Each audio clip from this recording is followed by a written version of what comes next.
orders in the ruling that I rendered on the 2nd of May were clear that the purpose of today's mention was for the state to appraise the court and the status of the investigations and for parties to apply for any other further relevant, desired, or appropriate orders. An objection has now been raised targeted at the further affidavit filed today, and the respondents' counsel seek that the same be expunged from the record. By practice, applications made to a court handling criminal cases are either orally preferred or by way of notice of motion. This is a practice that has been adopted in our jurisdiction over a substantive period of time. And that being so, and following the orders of the 2nd of May this year, giving leeway to the parties to apply, it is within the rights of the state to prefer the application orally and base the same on affidavit evidence. There are lots of decisions from superior courts. I have one in mind, KC Investments. I don't remember the other parties. There are lots of decisions from superior courts that the title of an affidavit, in this case, further affidavit, is a matter of form and not substance. The substance is to be found in the depositions made in the paragraphs where the deponent states is material or not. It is therefore my persuasion that although the affidavit is titled as a further affidavit, the state can still rely on it to support an oral application. I, however, need to be clear that a decision on the application dated 28th of April 2023 was rendered on the 2nd of May, and I trust that parties will not revisit issues already determined therein, which would otherwise be rendered res judicata. The upshot then is that the objection by the respondent fails. Yes, Mr. Kipok, you may proceed. Thank you. As I was saying, the status report that we are raising this court about is the new development that the investigators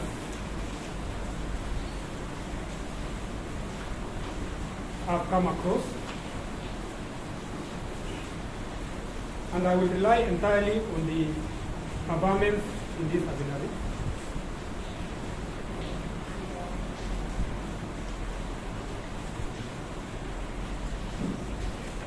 But, Your Honor, the autopsy reports that have lately come out from that exercise, the autopsy reports that have come out indicate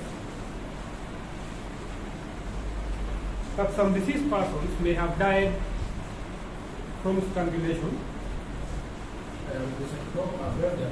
Yes. I think you are repeating what's in the affidavit. Yes, I just want to... Unless there is something you really must highlight. Very well.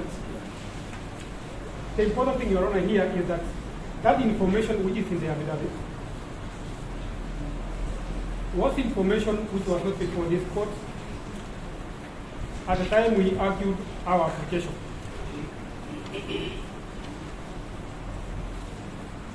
Your Honor, that information has now altered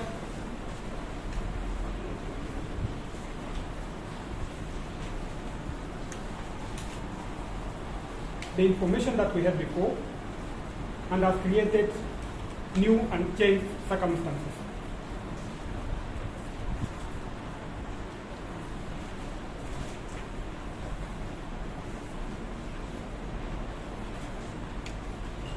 We are therefore asking this honorable court that based on that changed circumstance, there are now new compelling reasons to seek an extension of the custodial days for the respondents to remain in custody.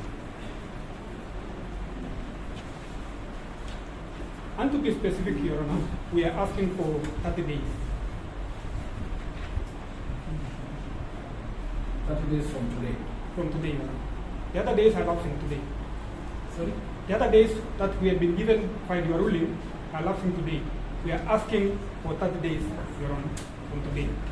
How long has it been? It's been there for 7 days. 7 days. So a total of 37 days. Your Honor, the application, which I heard you say is res judicata, which is something which has been written, is not actually res judicata. It was not under... Not an application? Yes. I say it. I did not say the application is for the judicata. Yes. I say do not bring up any issues that could otherwise be rendered as judicata. Very well. Now, yes. That application, one of the statutes which was premised on that application is Prevention of Terrorism Act. Yes. Particularly Section 33. The state can request up to a maximum of 360 days. Your Honor, we are before you and asking for 30 days.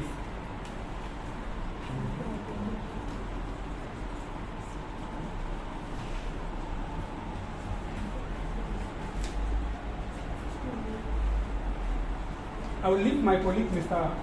Simbi, to address you on the authorities that we are relying on to buttress our report and the changed circumstances that is now developing.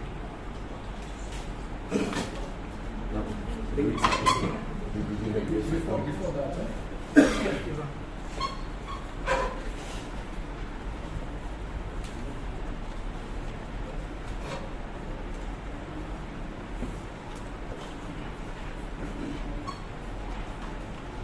so now it is you're basically through what I'm saying here. Yes. You're now basically investigating the offense or offenses of murder.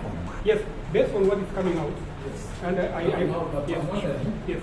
the other matter then falls under order, although you're presenting the application on order. Yes, but we are not limited to murder alone. I'm looking at your affidavit. Yes. Because that is the status that I expected. Yes. Yes. And in our application, which you captured in your ruling, we are also investigating other organized crime. Yes.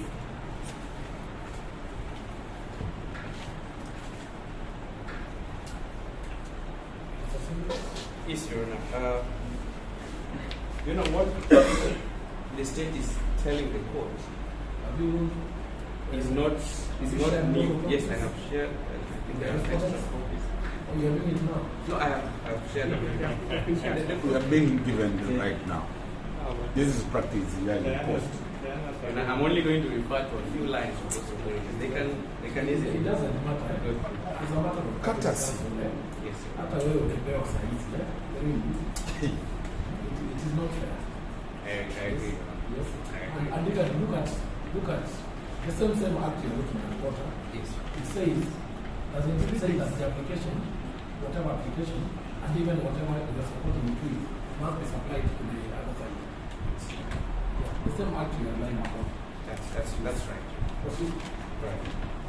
So, you know what we are telling the court? The copies for the copies.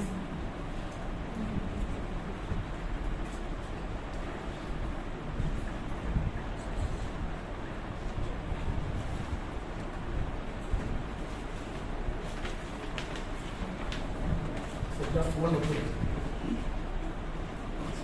There are two authorities. I don't remember what it is. I also don't want to be honest.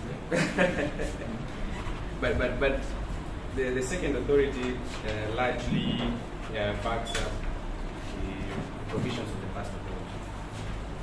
But basically, Your Honor, what we are asking the court is not something that is new. We are not asking the court to do something that is out of its purview. Your Honor, in miscellaneous criminal application number 162 of 2019, that is the trial Ibrahim Ali versus the Republic.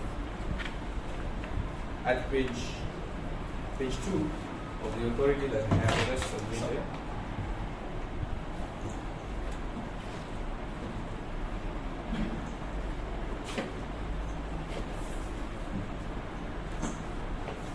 I will invite the court to look at paragraph 12, line 7, which I will just What page is that? Page 2 of 3 in Mukhtar Ibrahim Ali versus Republic. I invite the court. Sorry? The cited Yes. The one that cites Republic versus Diana Suleiman Said and another.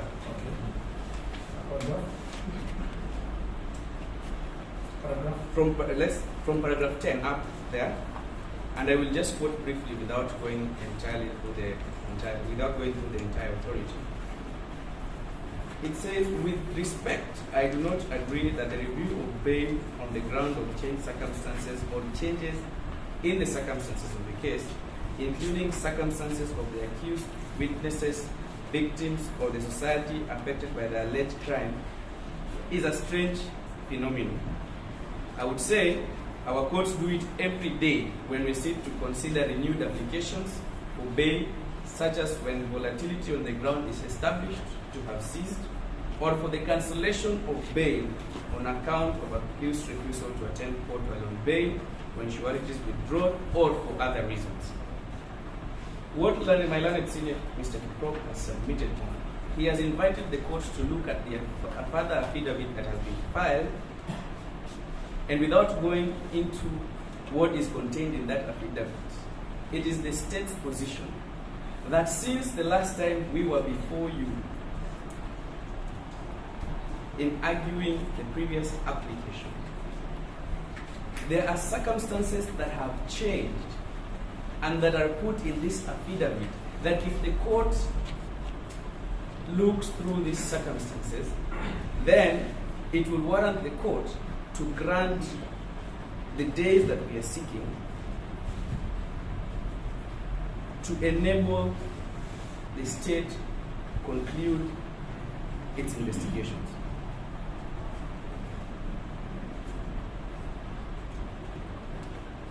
Paragraph 11 of that very authority says the change of circumstances test is one of common sense, that where the circumstances of the case are so altered that compelling reasons are disclosed for refusal of bail or review of terms thereof, the courts as a court of justice must reserve for itself a power to revisit the issue in the interest of justice.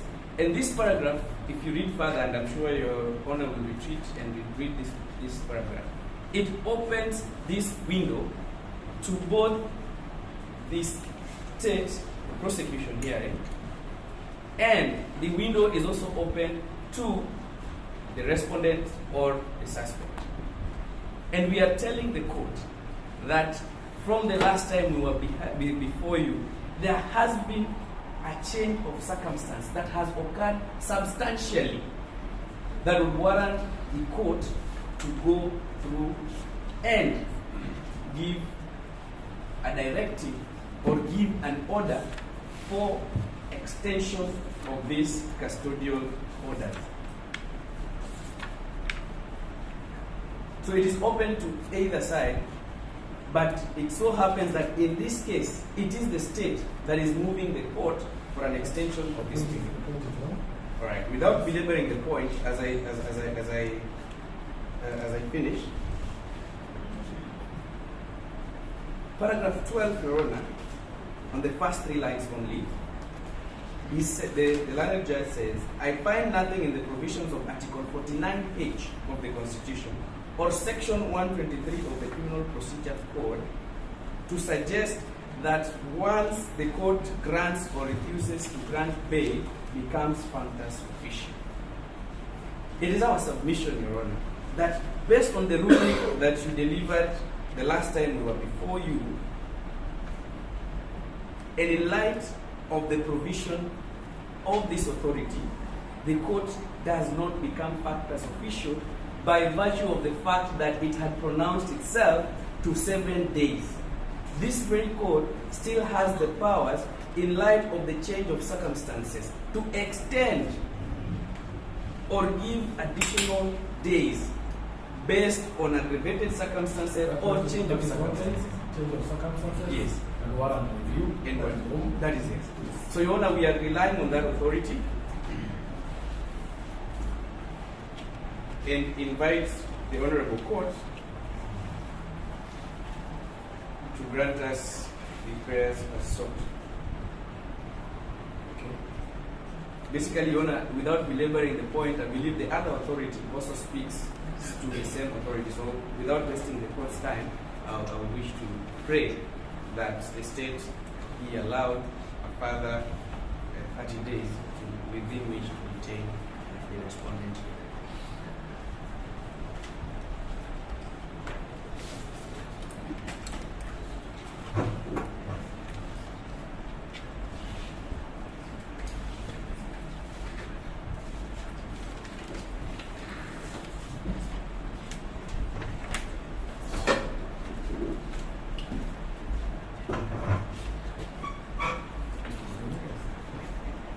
Your Honor, the application today has reminded me of some things. Your Honor, when I was growing up in primary school and learning the English language, I used to believe that prosecution and persecution meant the same thing. Your Honor, today, in fact, it is confirmed that I was not wrong. Your Honor, we have before you a person who has been in custody for over 7 days. We have before you a person who, when required, over 2 weeks before his arrest, to go to the police station and make a statement, he duly complied. We have before you a person who, after an application had been made and you looked at all the circumstances, a decision was made that 7 days was sufficient. We were therefore coming before you today to ask that you close this file and discharge Pastor Ezekiel. Your Honor, and it is my submission that despite everything that has been said, that would be the only logical decision you should make. It is now alleged that circumstances have changed. And a struggle has been made, even by way of affidavit and submissions to demonstrate those circumstances. They are not coming out. What has changed? From the application that you dealt with,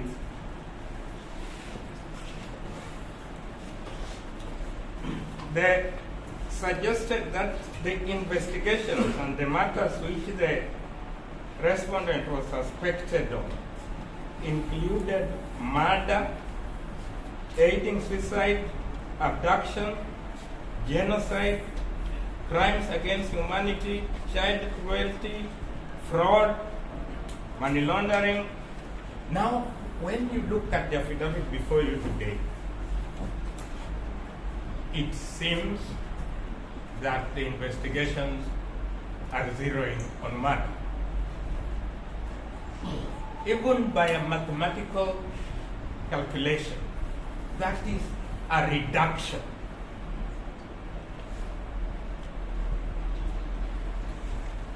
And what has changed? The only thing that he points out, because Your Honor, in the application and the supporting affidavit, it was clearly alleged that there had been deaths from Pastor Ezekiel's church. It was clearly alleged that it was suspected some may have been buried at Shakahola. And the only thing that has happened now, and which was all along expected, is that the bodies that were being exhumed will be subjected to autopsy, such that the result of that autopsy is not something new. It is not something unexpected, and it is not a change. It was clearly a procedure expected. And does those results affect Pastor Ezekiel? The affidavit is short, and I submit that the answer is no. We are talking about the deaths which have all along been associated with another pastor called Mackenzie. From some farms which reports say belong to him, by members of a church which was said to be his flock,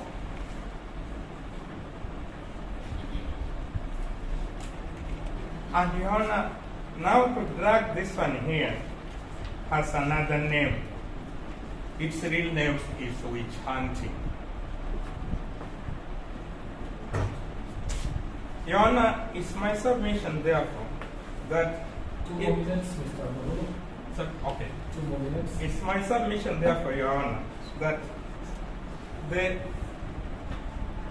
result of autopsy is not a change, and it's not a change, particularly a change that they say should now amount to a compelling reason.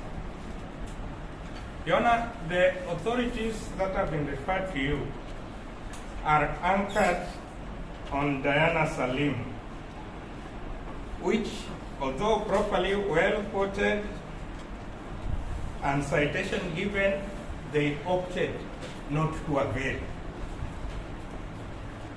I happen to be conversant with Diana Salim. And Your Honor, the change in Diana Salim, which they are not disclosing to you here, is that Diana Salim had been charged with the offense of murder of one person.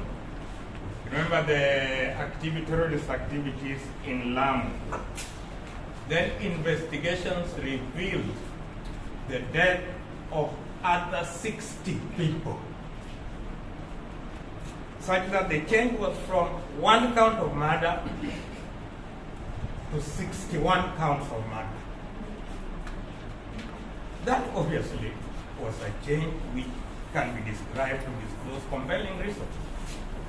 The change here is that all other offenses have been abandoned and they are coming to murder, and they now have autopsy results.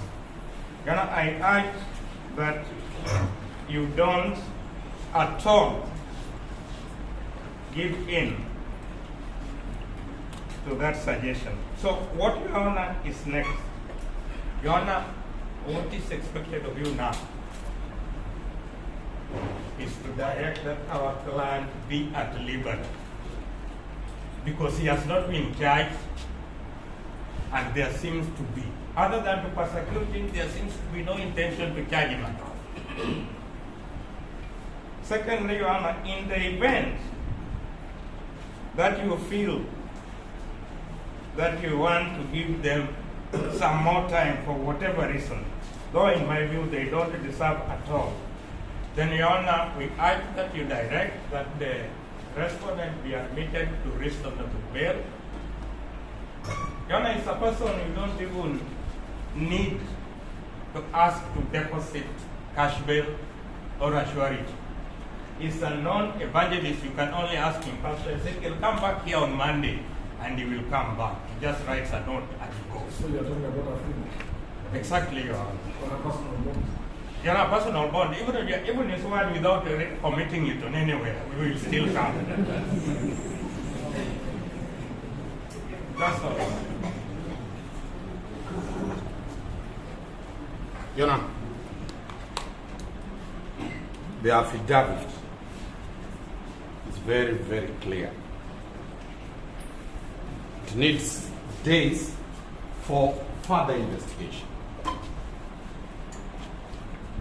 3 things: post-mortem, he will not be required to be present when post-mortem will be done, so that you detain him because he will be required for DNA. His DNA sampling and analysis will be done in government premises to his exclusion. Number two, Your Honor, they are saying he is likely to be charged for murder. When they will decide to charge him, he will be available for that charging. He does not need to be in prison or in police custody for him to be charged.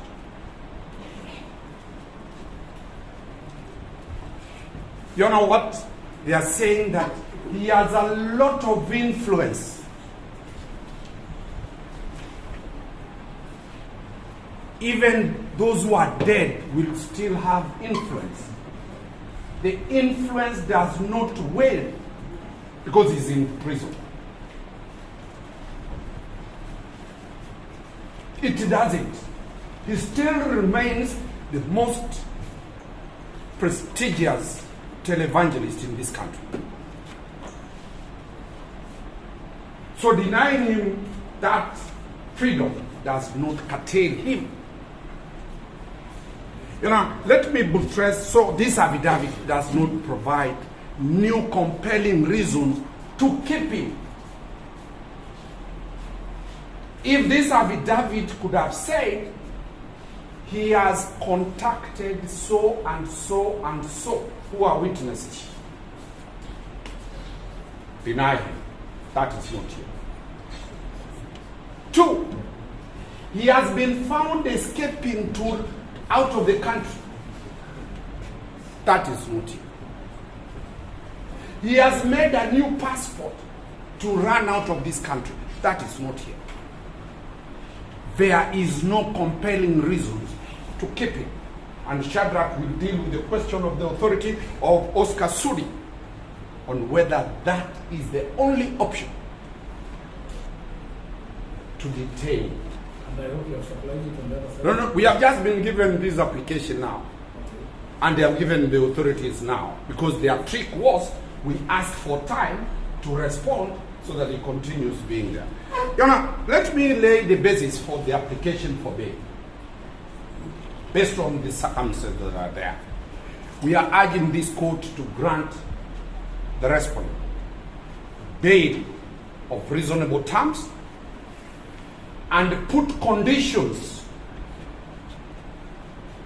for him to comply with. This court is clothed with very many powers to put those conditions. You know, I will give verbatim some of the notorious cases. In the ICC trial at The Hague, His Excellency then, President Uhuru Kenyatta,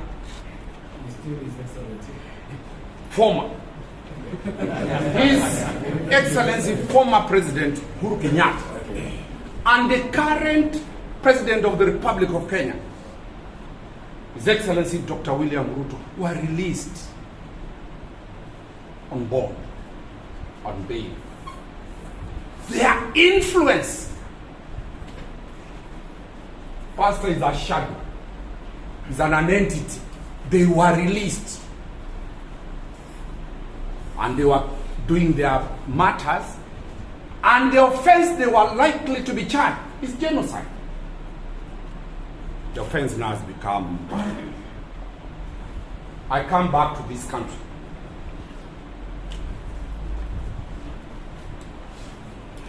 Governors, Obado, the case is there. Governor Obado, Governor Waititu, Governor Lenkorol. I think as you submit, I'm only giving. Oh, as you submit, yeah. It will be appropriate if you are relying on decisions of the court rely on actual decisions, Yes, yes. and not what I read in the newspaper. We'll give the citation. Shadrach will give you the citation. As I'm saying, our team is capturing the citation. All those people were released on cash bail. And the witnesses were employees of the county governments. Serious employees directly. They were all released on. So the question of influence does not matter. You know, in the celebrated case of the DCJ, Justice Mwilu, the Deputy Chief Justice, who had massive influence in the judiciary, she was released. She was never detained. So, Your Honor, this is clear, as Magolo puts it. A persecution intended to destroy his church, intended to take a certain political decision which he has refused. 2 more minutes. Yeah, which he has refused to take sides.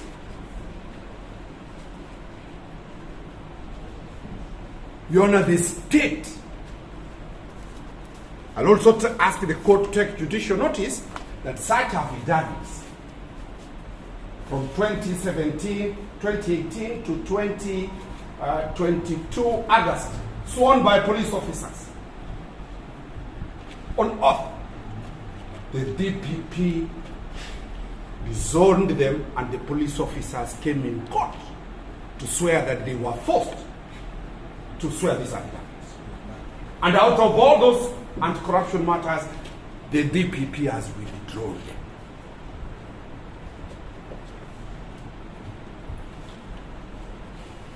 This is one of the affidavits that for after some time, this officer will come and say, I was told to sign at gunpoint.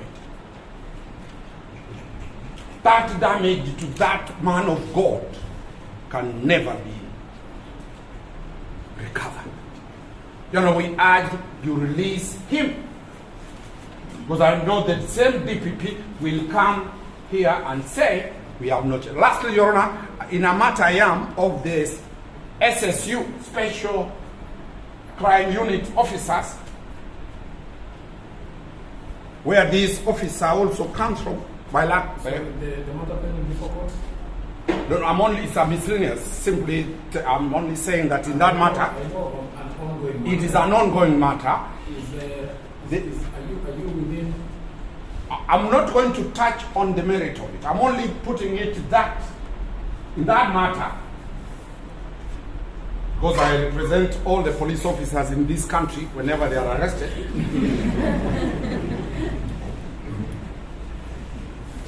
Officers were detained for 52 days with such applications. To date, Your Honor, no charges have been preferred. A bold court said, go home, these are the conditions. When the state will want to charge him, they'll charge him. And Your Honor will be seeking that if you agree with us and enter him into bail. Your claim is that? Only one prayer, orally.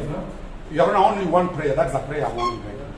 That if you agree with us, you give an order that he should not be arrested over this matter. Outside here, the garrison of police officers might be here waiting if he's released, they arrest him. If it is this matter,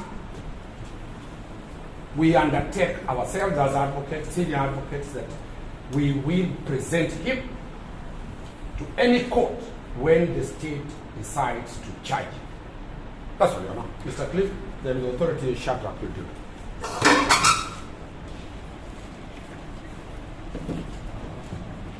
Your Honor, let me start by saying that when we are giving fundamental rights in the Constitution, They are not made for the purpose of just being made.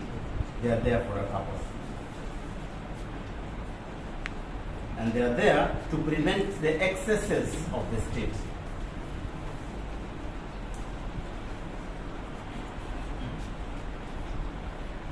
So when the state comes here and makes a further affidavit, noticing that they are not on a winning side,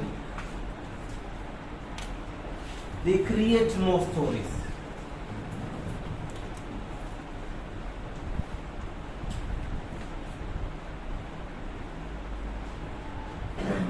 Article 19 of the Constitution is very clear that the fundamental rights belong to an individual and not the state.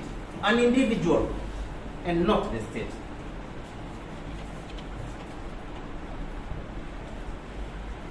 So the state cannot come here and want to take our fundamental rights and say it is because it is compelling.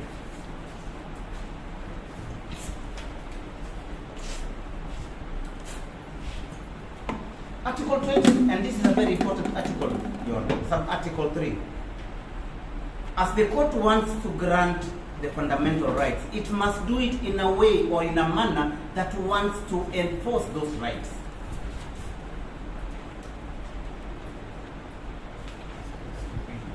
And Article 3, yes, Article 20, sub-article 3, the court, the Bill of Rights. I know what it states. Yes, yes. Thank you very much. Should make decisions in a manner that promotes fundamental rights. Yes. Article 21 then goes and says that all arms of the government, all, including the police, the courts, the prosecution, everybody, are bound by it. And that includes the prosecution. So today they come to court and tell you that they want to ensure that the respondent here today stays in for 30 days. But they forget one thing. Compelling reasons must be proved.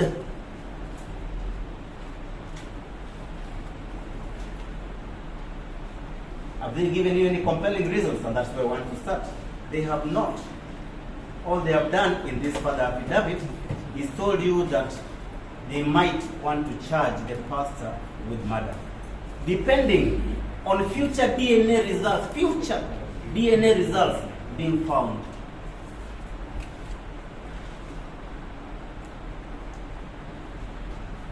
How is that a compelling reason? Because for me, that does not meet the threshold. Then they tell you, because he has a church that stands on, as they say in their affidavit, 65 acres and 45,000 people, he has got a lot of influence. What they have not told this court, how he is going to use this influence to interfere with these investigations. How has he used it? Or how does he intend to use it?